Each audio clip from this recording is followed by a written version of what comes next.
بسم الله الرحمن الرحيم الحمد لله رب العالمين وصلى الله تعالى على سيدنا محمد عبده ورسوله النبي الأمين وعلى آله وصحبه أجمعين. سبحانك لا علم لنا إلا ما علمتنا إنك أنت العليم الحكيم. اللهم علمنا ما ينفعنا وانفعنا بما علمتنا وزدنا من فضلك علما. ومن يتعلم التعليم وتذكر التذكير والنفع والانتفاع والإفادة والاستفادة والحث والتمسك بكتاب الله وسنة رسوله صلى الله عليه وسلم والدعاء إلى الخير والدلالة على الهدى ابتغاء وجهه سبحانه وتعالى وثوابه وقلبه. سبحان الله والحمد لله ولا إله إلا الله والله أكبر ولا حول ولا قوة إلا بالله العلي العظيم. سبحان الله وبحمده سبحان الله العظيم. اللهم صل وسلم على سيدنا محمد لك السالم ولك الجالي واجمعنا به في كل أطهرنا وعلى آله وصحبه أجمعين بعد الخلق رضا نفسه تعيش بذلك كلماته عدد كل حرف كتب ويكتب وقرئ ويقرأ وسمع ويسمع ورؤيا ويرى من العابدين دهر الداهرين. السلام عليكم ورحمة الله تعالى وبركاته. Continuing inshallah with our lessons in Tawjīh Nabīh. قال المؤلف رحمه الله تعالى نفعنا الله بعلومه وعلومه في الدارين ورضى عنكم. Yesterday Habib Umar started speaking, or he spoke to in this particular gathering, about the qualities which are extremely imperative for all of his students and at large all of the Ummah, or those especially that are involved in da'wah, to imbibe and to spread amongst themselves, to become realized in it and to spread it amongst other people. And yesterday we spoke about Tathbit Qawaid al-Ukhuwah, the importance of brotherhood, or ta'aluf, bringing people together and uniting people's hearts. وَالْمُؤَازَرَةُ لِلْمُوَدَّةِ. Al-Mu'azaratu means assisting people at the time of need. And muwaddah, loving them for the sake of Allah subhanahu wa ta'ala, and also preferring them over oneself. Mu'azaratu is the sense of helping people before they can even express a need or a request. When beggars used to come to the doors of the pious, they would become upset, not because of the beggar coming, but because they had not sought out those who were in need before Allah subhanahu wa ta'ala allowed them, they did not sort them out before Allah allowed this beggar to come to the door. In the Quran, Allah subhanahu wa ta'ala, when He describes also those who are in need, He says that يَحْسَبُهُمُ الْجَاهِلُ أَغْنِيَاءَ مِنَ التَّعَفُّفِ, that the ignorant person thinks that they are rich or they are wealthy because of their modesty. There is an economic modesty that they go about their lives, that when an ignorant person looks at them, you actually think that they are rich people. And this ayah needs to make us think, how many people do we actually think are well off, but in fact they might be the poorest of the poor. And Allah says, تَعْرِفُهُمْ بِسِيمَاهِمْ لَا يَسْأَلُونَ النَّاسَ إِلْحَافًا. You will recognize them by their signs, or you will recognize them by their token. What is their token? That they do not go around begging importunately of men. They do not go around asking. And so many people in our minds whom we might think are actually wealthy might be in the greatest of needs. And al-mu'azara means that this support that one actually has for the fellow human being is that you can see to people's needs before they even ask. And knowing that the true people who are in need don't actually ask. So then, how does one deal with them? Many times you find, and even in our own self, we'll ask people, if you need anything, let us know. And this is not a level of the people of Allah subhanahu wa ta'ala, to tell people, if you need anything, let us know. Because first of all, there's a sense of overhandedness. Instead of telling someone, if you need something, let me know. Right? So this person now has got to what? He's got to move out of this quality of how Allah subhanahu wa ta'ala described people and saying they do not ask of men. And so these people whom Allah described, they will never ask people, even if they are in need. So by telling someone, if you need something, let me know, it's a sort of, it smacks a little bit of pride, and also, like I said, a sort of, you want to tell this person, I am going to give you, I'll take care of you. The people of Allah subhanahu wa ta'ala, if they see or sense someone in need, they go and give them what they feel this person needs, without asking them, without telling them, and sometimes without even letting them know that they are the ones who are giving it to them. For two reasons. One is, by giving someone something, you are giving it for the sake of Allah subhanahu wa ta'ala. So the amount that the person needs, or whatever they need, we're talking specifically about wealth here, but it could be with regards to anything at all.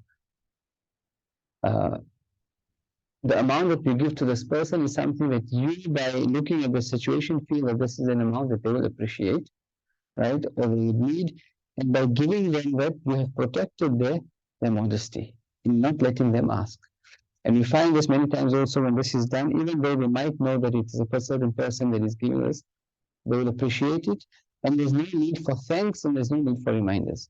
So sometimes people will visit certain people, and just as they're leaving the house, under the pillow or in the side of the sofa, they'll just leave something and walk away. If he sees it and he's in need, alhamdulillah, he takes it. There's no time in the order to find that envelope I put for you. This is the reminder. يَا أَيُّهَا الَّذِينَ آمَنُوا لَا تُبْطِلُوا صَدَقَاتِكُمْ بِالْمَنِّ وَالْأَذَىٰ. All you who believe, do not nullify your charity بِالْمَنِّ وَالْأَذَىٰ. Money is reminding someone of something that you did for them, this favor that you did to them all the time. And other means harming people. There's also sometimes when someone does come and ask, and we treat them in a very unruly manner, even though you don't give this person, you take this and just go away.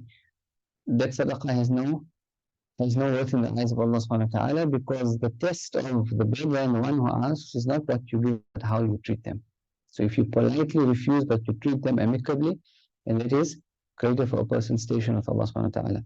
So you give this person without them asking you, without telling them, if there's anything I can do, let me know.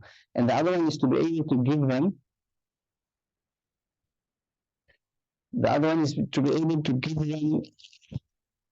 the charity without them even knowing that it is you who is giving it to them. And this is the greatest station. Why? Is because also in giving, not just charity, even gifts to people, right? Unless the gifts are given with the sense of following the hadith of the Prophet said that it creates love between people.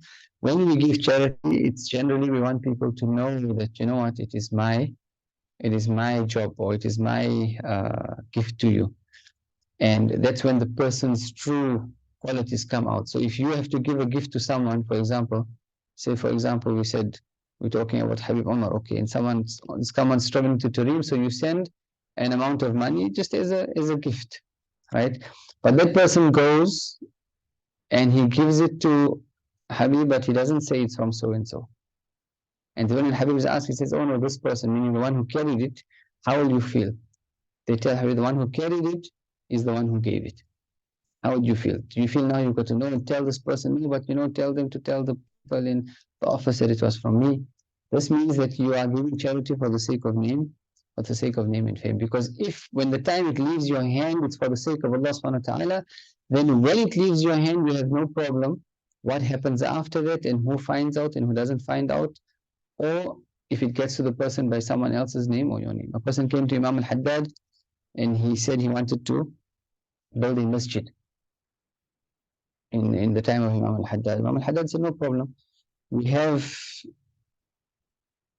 the means available to build a masjid. We will take your wealth, but our workers will work and do the masjid, build the masjid. But the one condition is that when the masjid is complete, it will be said, or it will be written on the plaque, for example, in the masjid, that it was built by someone else, not by yourself. Are you okay with that? And this person couldn't accept it. He said, no, this is very difficult to manage. Imam al-Haddad said, no, then your intention is not sincere. Right? Your intention is not sincere. Imam al-Shafi'i, rahmatullah ta'ala alayhi, and again, when we're speaking about wealth, we said, there is a whole, it's a whole genre of the knowledge of the science of tasawwuf, and specifically how the people of Allah subhanahu wa ta'ala deal with wealth. And how does one approach Allah subhanahu wa ta'ala and deal with Allah subhanahu wa ta'ala with regards to their wealth. Because this is also one of the diseases of the soul, is love for wealth, for dunya. And how does one purify oneself without going to either extremes, right? Without, Allah subhanahu wa ta'ala in the Quran says, وَلَا تَمُدْ يَدَكَ مَغْلُولَةً إِلَىٰ عُنُقِكَ وَلَا تَبْسُطْهَا كُلَّ الْبَسْطِ. Right? Do not keep your hand stuck to your, or covered to your neck, meaning don't be stingy, and do not give out also without any limit. A person needs to keep the moderate path even when it comes to wealth. And then people are different in their relationship with Allah subhanahu wa ta'ala. Some have the experience of even they would give everything and then Allah would still provide for them. And so depending on a person's experience in their dealing with Allah subhanahu wa ta'ala, they would know what is required from them. from each instance. And so a person comes to Imam al-Shafi'i, and he is at the person who's cutting his hair, the barber, or call him the barber, right? And he gives Imam Shafi'i, because he sees Imam Shafi'i and he knows this is the great Imam, right? And he gives him a bag of gold, and it's a very large sum of money, right? And so he puts it on Imam Shafi'i's lap while his hair is being cut. And as he does that, the person had just finished cutting it, and he asks for payment. So Imam Shafi'i takes the entire amount of money and gives it to the person who cut his hair. And so this person who gave the money said, "No, yeah, Imam, it was for you. I didn't want the money for," right? And this again proved that this person wasn't sincere. Because now once he's giving it to Imam Shafi'i, khalas, it's his, he can do with it what it wants. But there's this hidden thing that you want this person to use your money, and then they must keep remembering, oh, that it's so and so, right? And many times also when money is given to people, it's because sometimes down the line people want favors from them, or there has to just be the sense of overhandedness. And the true way to give charity for the sake of Allah subhanahu wa ta'ala is for even the person whom you are giving it to not to know, right? And even higher level is to even make know that it's being given by someone else. Why? Is because we are dealing with Allah subhanahu wa ta'ala. Sayyidina Aisha anha mentioned, right, and she used to give on the authority of the Prophet ﷺ, that the charity falls in the hand of Allah subhanahu wa ta'ala before it falls in the hand of the person who is asking. And the famous story, the Prophet ﷺ even gives us hadith of a person. He gave charity one day, and we mentioned the story. It's always good to remind ourselves. A person gave charity in the days of old, and then the next day in that community, this person who gave charity, obviously he tried to give it secretly, and he was trying to find the pleasure of Allah subhanahu wa ta'ala. So he went out in the evening, he gave charity. In the morning, people started speaking that last night a large amount of charity was given to a thief. And so then he thought to himself, obviously not it was him, but it was said in the community that charity last night was given to a thief. And so he thought to himself, what is my state with Allah that my charity hasn't been accepted? And he goes the next day and he gives a large amount of charity, and he said in the morning that last night charity was given to a prostitute. So he thinks that, is my condition with Allah so bad that my charity cannot find someone who is worthy? And he goes the next night and gives charity, and the next morning people are talking in the town and they say charity was given to a rich person. And he becomes extremely perturbed, but because he is sincere, wanting to find the pleasure of Allah subhanahu wa ta'ala, he sees in a dream, and an angel comes to him and tells him, Allah has accepted your charity. The thief, on account of the charity and the sincerity that you had, will stop his theft. The prostitute will stop her ways, her evil ways, and the rich person will begin to start giving charity. He was a stingy man, and he will start giving charity. So externally, it doesn't matter where the money went. Is that person really needy or not needy? So we tell people, if you need something, let me know. And you think, okay, but I'm going to give him, but he might not need it. That's not sincerity. Because you want to give, and you're giving it to Allah subhanahu wa ta'ala. And so whether they actually need it or don't need it is not the issue. Is can you part with that wealth for the sake of Allah subhanahu wa ta'ala. And in this regard, many times even the pious people of Allah subhanahu wa ta'ala, when they used to have, for example, we have the stop pocket in our thobes, or they would have a different. Sometimes if they were walking, they would just take money out, or in the car, they would take money out from their pocket or wallet and put it in a different pocket. And when asked why, they would say, the thought of charity came to my mind to give this to someone, but I'm not able to do that now, so this is the charity pocket. That what goes in here doesn't ever come back into our possession. Why? Is because generally what happens with charity is, when you think about something that you want to support or a cause or give someone, if you don't enact it immediately, after a while you start thinking, okay, no, maybe this person is not really needy. Or if you wanted to give a large amount of money, then they would say, okay, maybe half or maybe quarter.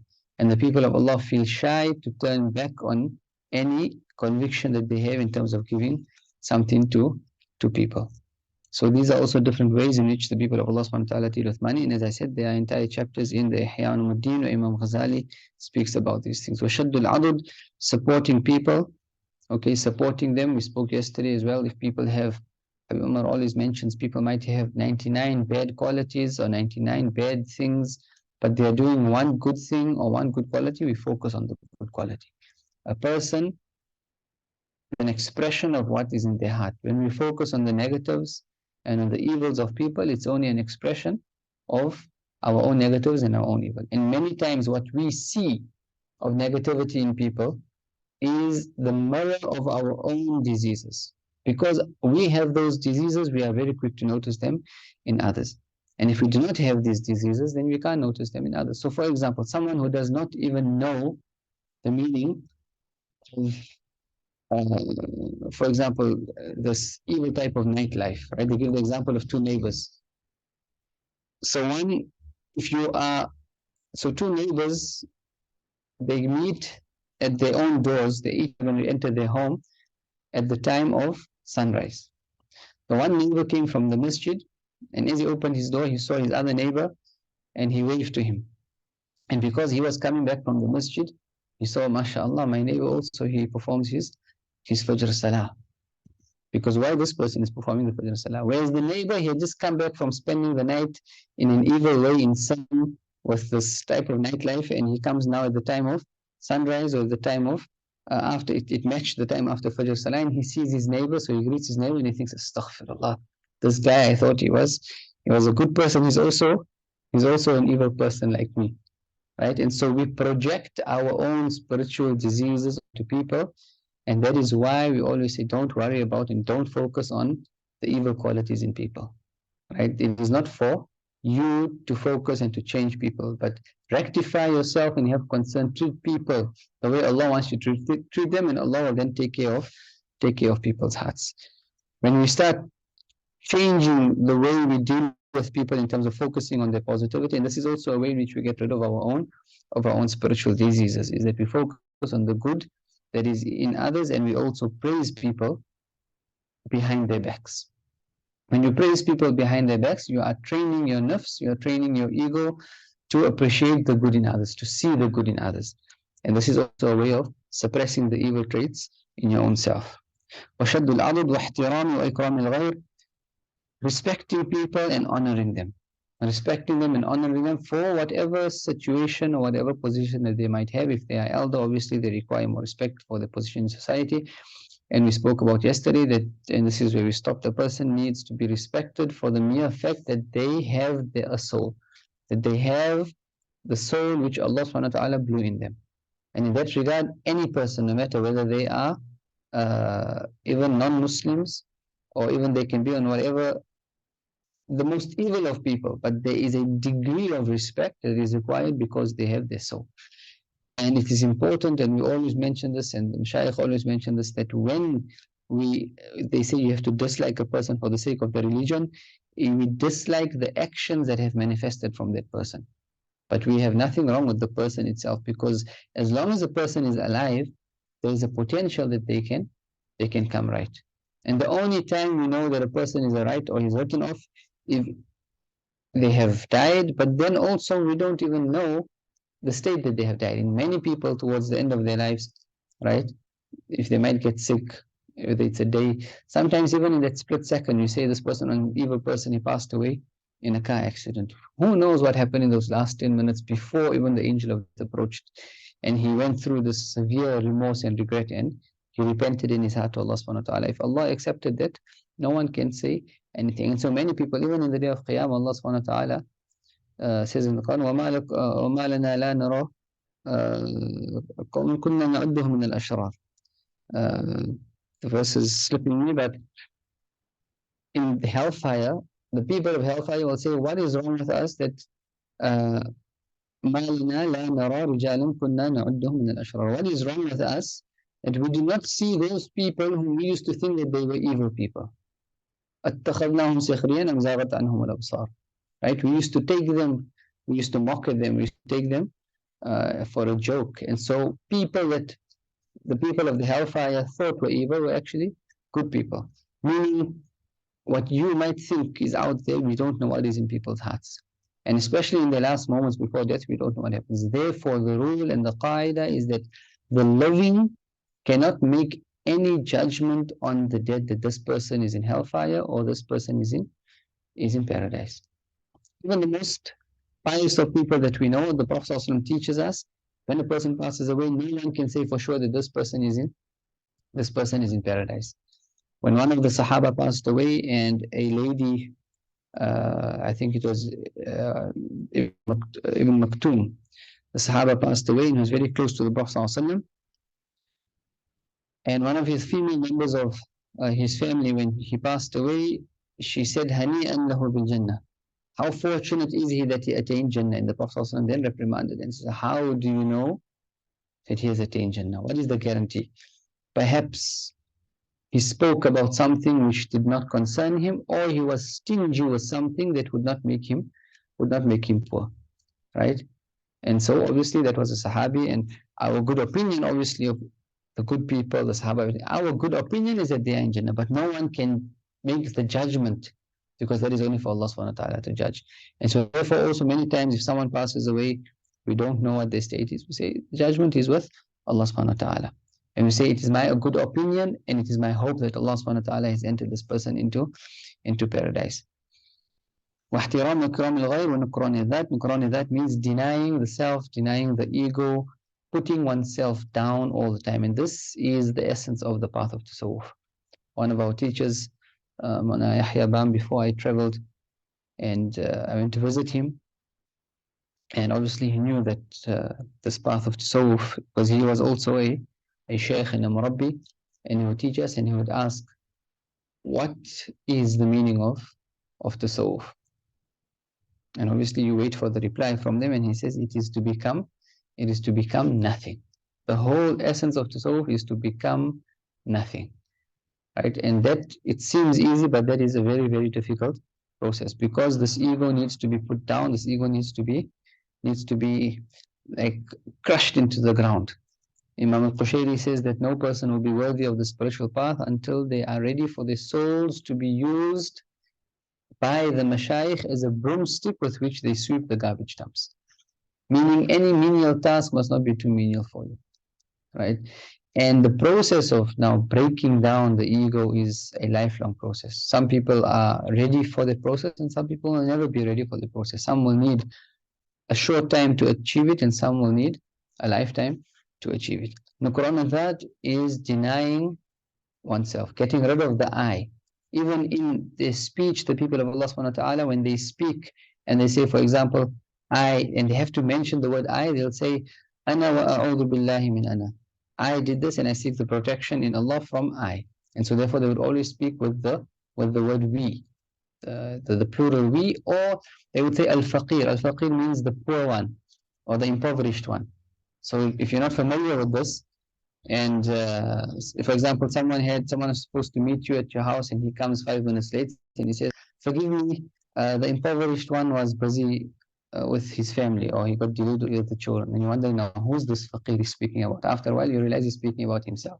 So we would refer to themselves as al-faqir, and this is also a way of nukran that, denying the ego, denying the I. And this actually, denying oneself the ego, this is the essence of Tasawwuf, and all the spiritual problems stem from this. In our relationships with our colleagues, with our spouses, all problems in society happen because we do not have this concept of nukran that, right? We want our rights. In Tasawwuf, there's no such thing as your rights, because the only right in Tasawwuf is the right of Allah subhanahu wa ta'ala. And the famous story of Sayyidina Ibrahim in Adham, when he comes into, he's sitting in between the graveyard and the city, and a soldier comes and he's traveling and he asks him, where is the city? So he points to the graveyard, and the soldier thinks he's mocking him, so he starts beating him, and he drags him to the city. As he's dragging him into the city, the people recognize that this is Sayyidina Ibrahim in Adham, and they come and they say, do you know this is the great wali of Allah subhanahu wa ta'ala? So he becomes, and he had obviously heard about him, he becomes extremely shy and asks him for forgiveness. And he says, you had not raised your hand from my head to hit me a second time, except that I had forgiven you. Because they do not see that hitting coming from this person or that person, they see it from Allah subhanahu wa ta'ala.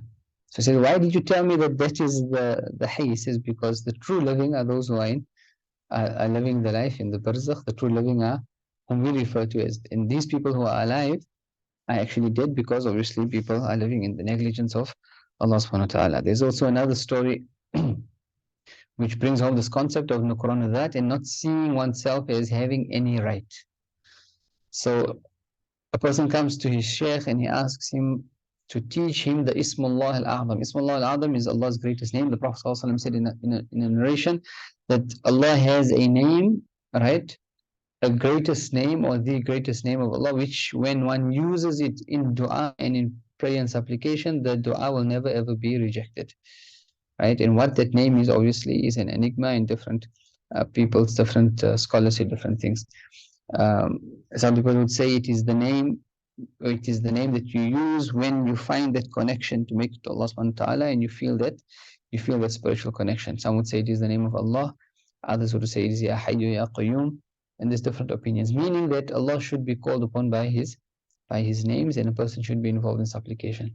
So he asks his Shaykh to teach him the Ismullah al-Azam. So the Shaykh asks him why. He says there is a policeman, or there is a security guard in the souk, and I have a shop, and every day he comes and he abuses an old man that is walking, trying to pick up all the papers on the path. But because he's walking very slowly, the security guard comes and beats him up and abuses him and swears him. And I want to use the Ismullah al-Azam to destroy this security guard, to get rid of him, so that this old man will not be. So the Shaykh says, okay, tomorrow I'll come and we'll see what's happening. And so the Shaykh comes and he sees, and he says, the shopkeeper says, now watch, this is a daily practice. So this old man comes and he's walking by very, very slowly with his stick. He's trying to pick up whatever he can from the floor.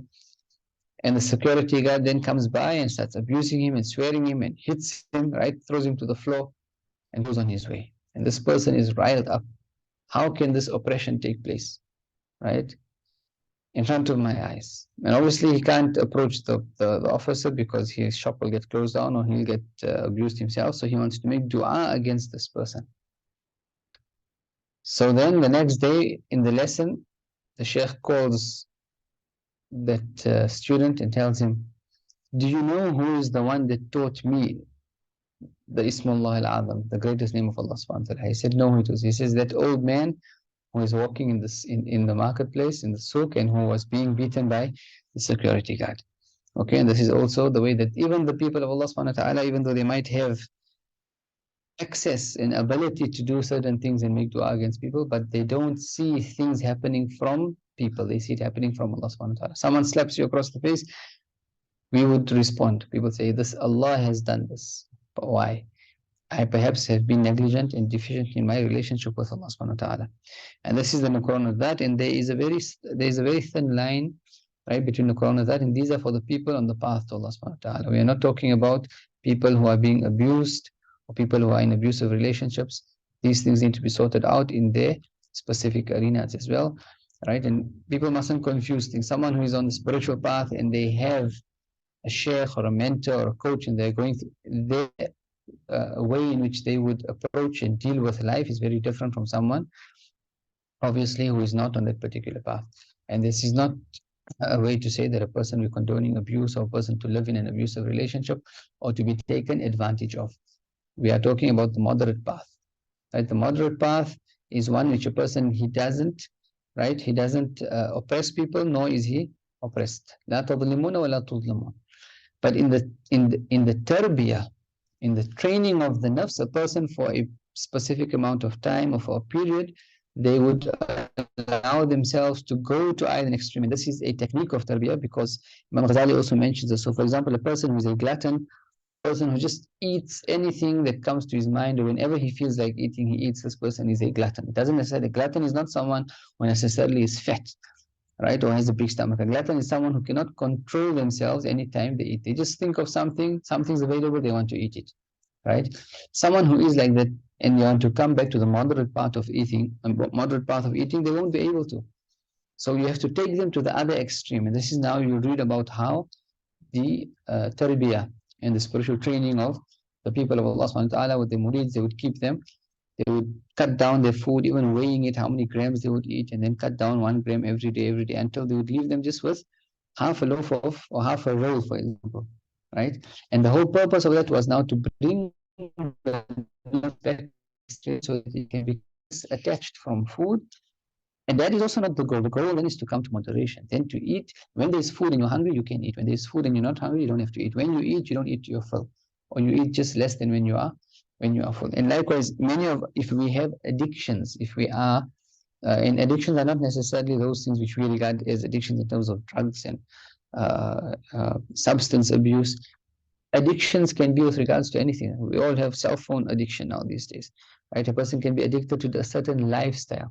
And the only way that one can come back to the moderation in its use is to completely cut it out for a time and train oneself to do without it, and then one will be able to come into the middle. Otherwise, one will continue staying. If you've been on the one extreme and now you want to reach the moderate path, you'll end up between the moderate path and the extreme. But if you want the true moderate path, you've got to come back. And this is the whole reason why people would take these coaches and mentors and spiritual guides, is because they know best how to train the nafs in the soul. Just speaking about these things, one will realize that there is a lot of work to be done to be able to even achieve some of these things. No person on their own can actually think and realize or figure out for themselves where do I start? Because part of the spiritual training also is to use, the person might have two negative qualities. To get rid of the one negative quality, the Shaykh will use the one negative quality against the other. Right? And Imam Ghazali speaks about this as well. Right? Person has shahwa, he has carnal desires, and he also has anger.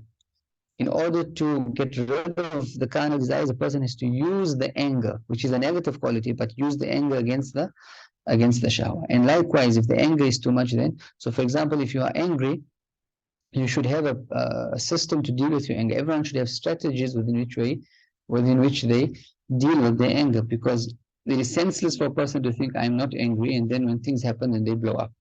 Right? But if a person accepts, right, that they have this disease, now what strategies can we put in place? That, okay, when I get angry, what are the strategies that I'm going to be using? And one of the ways is just to go eat, go drink, or do something else. Give your desires a leeway, right? And this, to distract it from that anger. This is just one technique. Obviously, there are many other techniques as well. And so sometimes many evil, a person might be stingy, but the Shaykh will sometimes use that stinginess to get rid of a greater evil quality, right? Or might use his love for fame to get rid of, and this is why you hand yourself over to they say, a tabib hadiq, a doctor who is extremely proficient, right? To be able to get the antidote. If it's dangerous, you're dealing with the snake, to extract the antidote, to then actually use it. And so it's not everyone's job to give prescriptions for the soul and what the soul needs in order for its purification. That is why we have specialists in that field, right? And this is why a person needs to constantly be on their adhkar and their oral, and especially their salawat and durud on the Prophet ﷺ, because the Prophet ﷺ himself was the great murabbi, was the trainer of people's heart and the greatest purifier of people's hearts. And that was the duty Allah subhanahu wa ta'ala sent him with to us. The next quality which Habib speaks about is غرس الروحانية والسمو بالمقاصد والإرادة. غرس الروحانية, right? Ruhaniya is spirituality. Firmly establishing spirituality. And so, what does this mean? A person needs to have a daily lifestyle in which Ruhaniyat or spirituality is part of their. Ruhaniyat specifically means to adhkar, awrad, salutations on the Prophet ﷺ, the ibadat that we will talk about, right? And the way this is established, obviously a person doing the adhkar and awrad, specifically making a time of the day, whether it's 5 or 10 minutes, either in the morning or in the evening, whenever you can be quiet, over and above all the other adhkar and awrad that you are doing, it's 5 or 10 minutes where you just want to be alone with Allah subhanahu wa ta'ala, right? And do things with complete presence of heart and mind. I mean, if a person has a daily litany of saying La ilaha illallah 1,000 times or 10,000 times, that's fine. But in this 5 minutes, you want to say it, not worry about the numbers, but just with complete presence of heart and mind. And you prepare this time every day to spend with Allah subhanahu wa ta'ala in just 5 minutes. Don't think of 10 minutes and 15 minutes and an hour. Spend just 5 minutes with Allah subhanahu wa ta'ala to start training the nafs to be alone with Allah. And this is the beginning of spirituality, and this is also a science on its own. Then as-sumu bil maqasid wal iradat. As-sumu means elevating one's objectives. Wal iradat. Iradat is those things which you desire. To start having a elevated form of desires, meaning you start desiring the khair, start desiring the good. Right? If a person learns and reads about the life of the people of Allah subhanahu wa ta'ala, your desires now are to emulate them. What are your objectives in life? Some people's objectives in life might just be to live and marry and have children, have a good job, and that's it, or go for holidays. Right? This person has he has lowly objectives. As-sumud bil-maqasid, what are the objectives of the people of Allah subhanahu wa ta'ala? All right, and this is the things which we are discussing in this book. How does one make these objectives part of our life? So elevating one's objectives and one's desires, the things which you want to achieve in life. وتقوية التعلق بالله بيته وأصحابه والصالحين.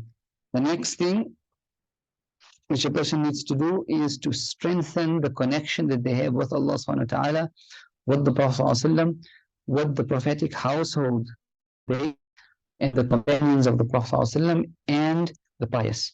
And the way one's connection with Allah subhanahu wa ta'ala is strengthened obviously through one's learning about Allah subhanahu wa ta'ala, through one's ibadat, and purifying one's heart. Okay. One's connection with the Prophet ﷺ is strengthened through an abundance of salutations upon him, but also reading and learning about his biography, his characteristics, his the seerah, the shama'il, right, the dalail, the proofs of prophecy, the maghazi, the battles of the Prophet ﷺ, and then also the khasa'is, the special unique characteristic traits of the Prophet. 5 times involving the Prophet ﷺ.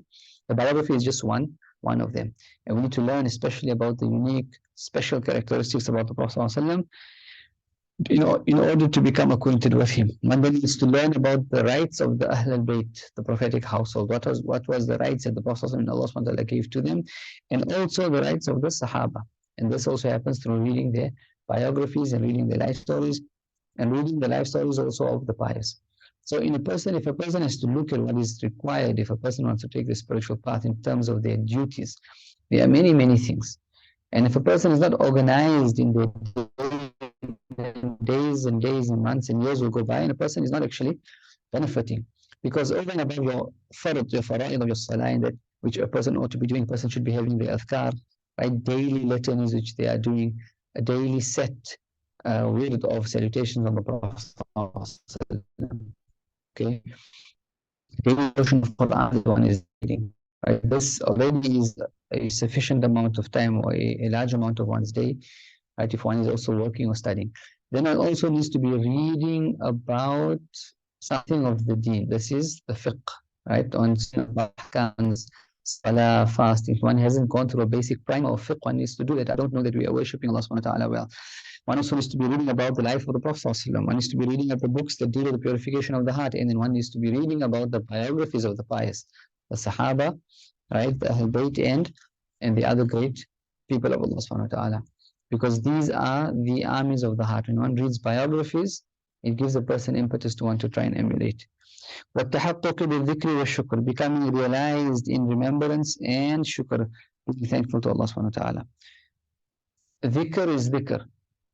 If one is just doing dhikr, by the way, the effect will not be great. In the beginning of the khulasa, right, Habib also quotes, and it's certainly the quote of Imam al-Haddad, that an abundance of dhikr will have no effect unless a person does it with complete presence of heart and mind. It's not useless in the sense that if one is doing dhikr without presence of heart and mind, it will still have that effect of perhaps protecting a person, or this person is regarded, and it is better that they are doing dhikr without presence of heart and mind than not doing dhikr at all. But Imam al-Haddad says the true effect of dhikr will not come unless a person is doing the dhikr of Allah subhanahu wa ta'ala with complete presence of heart and mind. And our focus when we do dhikr should be on the quality more than the quantity. The nafs likes to. So when shaitan first tries to distract you, whenever you want to do anything, ibadah, salah, Quran, he tries to distract you so that you don't do it at all.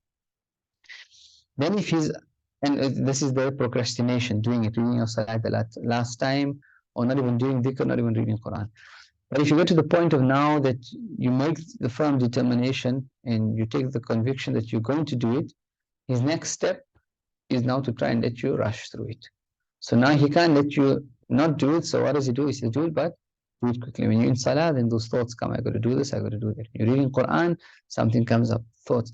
This is all from shaitan, right? And the way to deal with this is to think, when I am in salah, when I'm reading Quran, when I'm doing dhikr, I am fulfilling the very purpose for which Allah subhanahu wa ta'ala has created me. In everything that I want to go and achieve, right, these thoughts that are coming, whether it's for my business, to contact this one, I need to go pick that one up, I need to go sort this out. All of the achieving of those objectives lie in me giving quality to what I'm doing now, because now I'm dealing with Allah subhanahu wa ta'ala. The one who is going to see to the success of my objectives, I'm dealing with him now. So why not deal in a way and give Allah that quality time, knowing that if there is anything that you need to get, so Allah will sort it out for you, or He'll assist you in sorting it out. And if you're not giving Allah subhanahu wa ta'ala quality time, and then we ourselves, Allah will leave you to yourself. And that is why we're living stressful lives, is because we are taking on the responsibilities of our life. But give yourself to Allah subhanahu wa ta'ala, and Allah will assist you with the duties and the responsibilities that you have. So when you are in salah, when you are in dhikr, I am worshipping the one who will sort out all the issues which are coming to my mind now, right? And then you just block it out and you focus on that salah, you focus on the dhikr or Quran, whatever form of ibadah or worship you are doing. وحسن العبادة, and then there's also hits on the same aspect Habib is mentioning, worshipping Allah subhanahu wa ta'ala beautifully. The Prophet taught Sayyidina Anas or Sayyidina Mu'adh the dua, Allahumma a'inni ala dhikrika, Sayyidina Mu'adh bin Jabal, Allahumma a'inni ala dhikrika wa shukrika wa husni ibadatik. Allah, assist me in your remembrance, in giving thanks to you, wa husni ibadatik, and worshipping you in a beautiful way. Allah looks at the heart, Allah looks at the quality, Allah does not look at the quantity. Okay, but many times, and people need to understand also that one of the reasons why when prescriptions were given in quantity, for example, do this dhikr so many or this amount of time, do this. In the past, this was given to train a person just to sit and be alone with Allah. So you do this 100 times, meaning for those 2 or 3 minutes, you just have to sit to learn to be alone with Allah, right? But now, of course, 100 times they say la ilaha illallah, la ilaha illallah, la ilaha illallah, but their mind is all over the show. They're not achieving the purpose. Is when they were sitting and doing that, it is hoped that perhaps 1 or 2 of those la ilaha illallahs would be done with presence of heart and mind. And generally, any form of ibadah, a person will not achieve presence with Allah subhanahu wa ta'ala unless they are engaged in it for an extended period of time, or they have been doing it consistently. And the presence of heart and mind also is not something that should happen one day, and then one day it happens, one day it doesn't happen, right? It needs to be happening constantly, and it needs to be getting deeper and deeper with every new day or every new form of ibadah that one is doing, right? Habib spoke about shukr, being thankful to Allah subhanahu wa ta'ala, okay? And one of the ways in which a person needs to train themselves and the children also after every salah is in making dua. When they start the dua, you say Alhamdulillah wa shukrullah. We praise and we thank Allah subhanahu wa ta'ala for the blessings of, and you start anything that comes to your mind, you start thanking. We praise and thank Allah subhanahu wa ta'ala for the blessings of Iman, for the blessings of Quran, for the blessings of Islam, for the blessings of Ramadan, anything that comes to your mind. And give also the children a chance to also say that, right?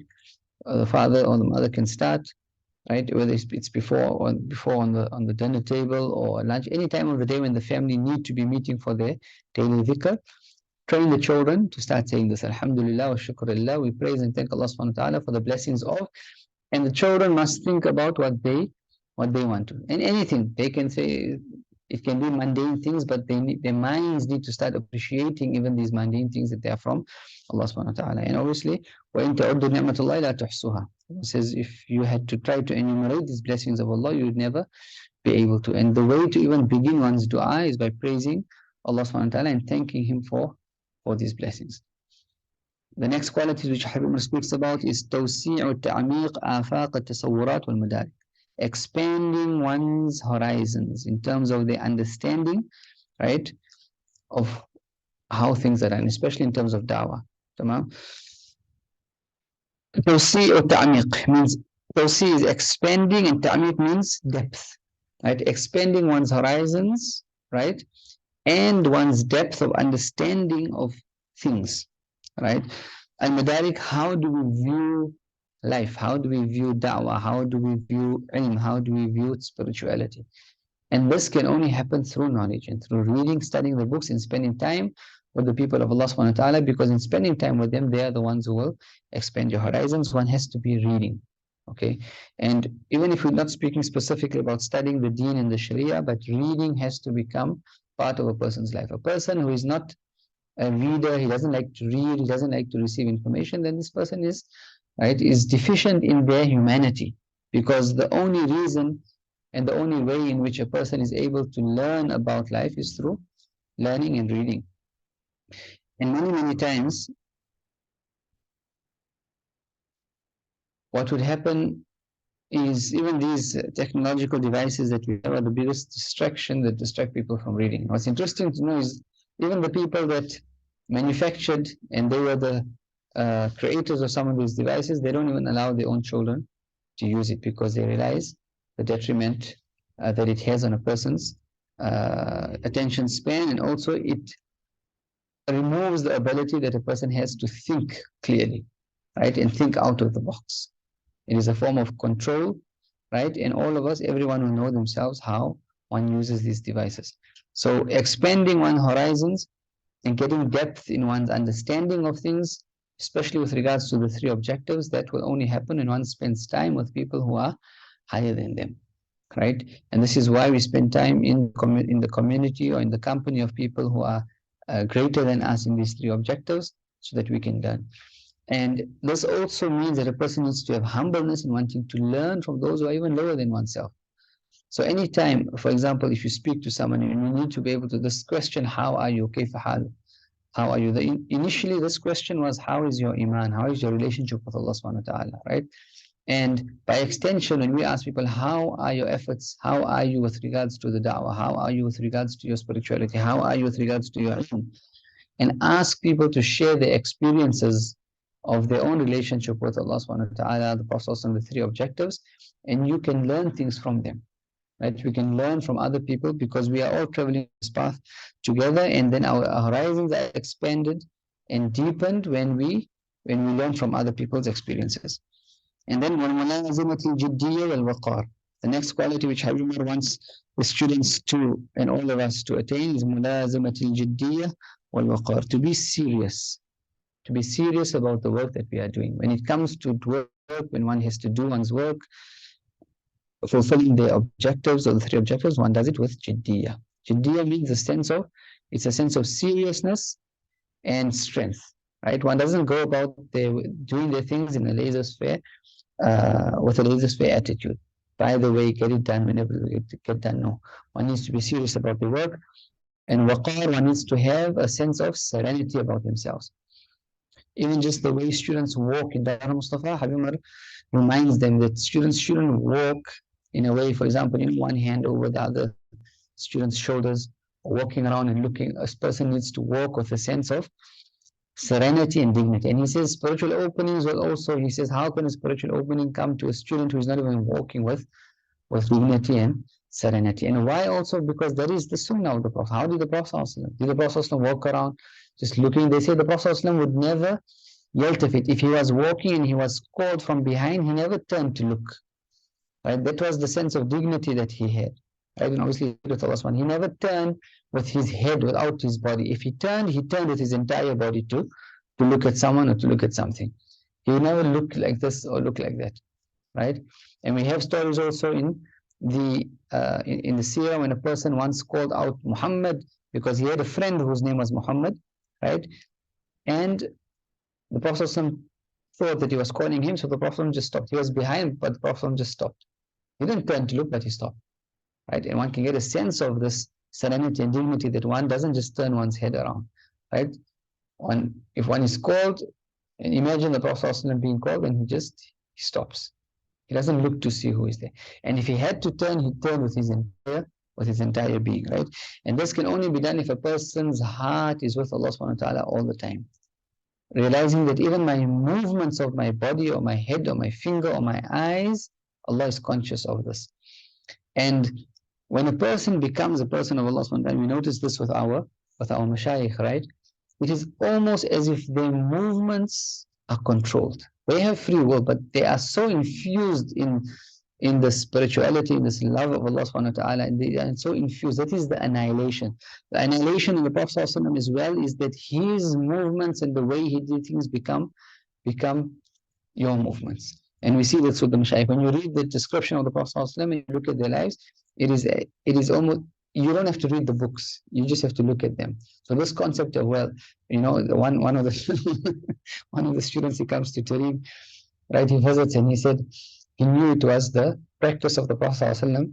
When he greeted you, he would look at you and he would not leave your hand until you left his hand, and he would not gaze away until you gazed away. And he came and he says, now I'm going to greet Habib Umar and I'm going to shake his hand and I'm not going to look away.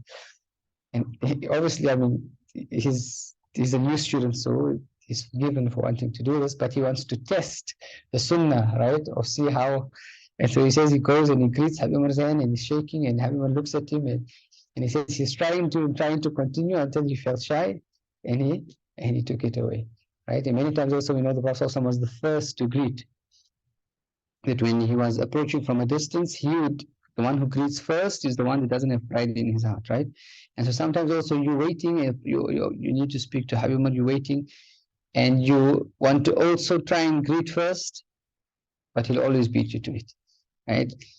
And if one studies the life of the Prophet ﷺ, one would see how Allah subhanahu wa ta'ala how Allah subhanahu wa ta'ala made everything in their life and everything that the Prophet ﷺ did the best way in which something could be done. There are many ways of doing things, but the way the Prophet ﷺ did it, or the way Allah subhanahu wa ta'ala conditioned the Prophet ﷺ to do these things, there was no better way to actually do this. And so this waqar, this serenity and this dignity a person needs to carry themselves with, right? And it's not putting on a show. This can only happen if one is spending time with Allah subhanahu wa ta'ala.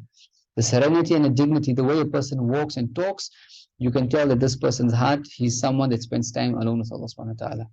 Right? The way a person's character is, you can tell this is a person who is abundant in their salutations on the Prophet ﷺ. Because if a person is doing dhikr in the right way, then the effects of that dhikr become apparent on him. وَإِنْجَازُ الْأَعْمَالِ وَالْوُعُودِ وَالْإِلْتِزَامَاتِ. And the final quality for this chapter, and we close with these qualities before the next one. Umar says, fulfilling one's promises, right, and appointments, and doing the work. If you are given a responsibility, if you are part of an organization, if you work, you have a job prescription, you have to do that job well, right? If you promise people something, see to the promise, and you keep your appointments. And this is something we all need to review ourselves with. Rather say you're half an hour away, you know you're half an hour away, don't say 10 minutes. Rather say I'm an hour away and be early. I asked for someone for an appointment, or when are you coming, how far are you, add at least 15 minutes to half an hour. And there's nothing wrong in telling someone you could be late, because by delaying someone, obviously they have other things which they could have done in the time. Because when you have an appointment with someone, this person puts everything on hold, or at least in the back of their mind, they put everything on hold for you to come. And by you not coming on time, it means you have no respect for this person's time, and you have no respect for that person's self. So doing one's work well, if you have a work to do, you have a job to do, right? Whether it's in an organization or any corporate, the corporate world, you have to do your work well. To such an extent, the people of Allah subhanahu wa ta'ala would say that if you are at work, and the hours that you are at work for requires you to give your concentration and your efforts at work, you're not allowed to even send emails or messages or WhatsApp or these things which are not concerning your work, because you are getting paid for that time. And if you spend 30 seconds or 1 minute of that work time out of the prescription, the job prescription, then you are getting paid for something which you didn't do. To such an extent, the people of Allah subhanahu wa ta'ala, once one of the people of Allah, this is also Shaykh Ibrahim bin Adam, he mentions he comes to a certain place and he sees someone making bread, right? And he goes and he speaks to, he greets this person doesn't greet. And he waits 5-10 minutes until this person had completely making the bread. Then he came and said, Wa alaikum salam. He says, why didn't you speak to me? He says, because these people were hiring me, or they were paying me to make the bread. And if I had to speak to you, I would not fulfill my duty with complete concentration, and I might burn the bread or do something. So the consciousness of Allah subhanahu wa ta'ala meant that when they did a job also, they did not want to do it without this complete concentration. And this also goes to show us how far we are from when we talk about our relationship with Allah subhanahu wa ta'ala, it's not just ibadah and dhikr. Even in these things, if you are at work, you're not allowed to do things on a personal level, right, which are not connected to work.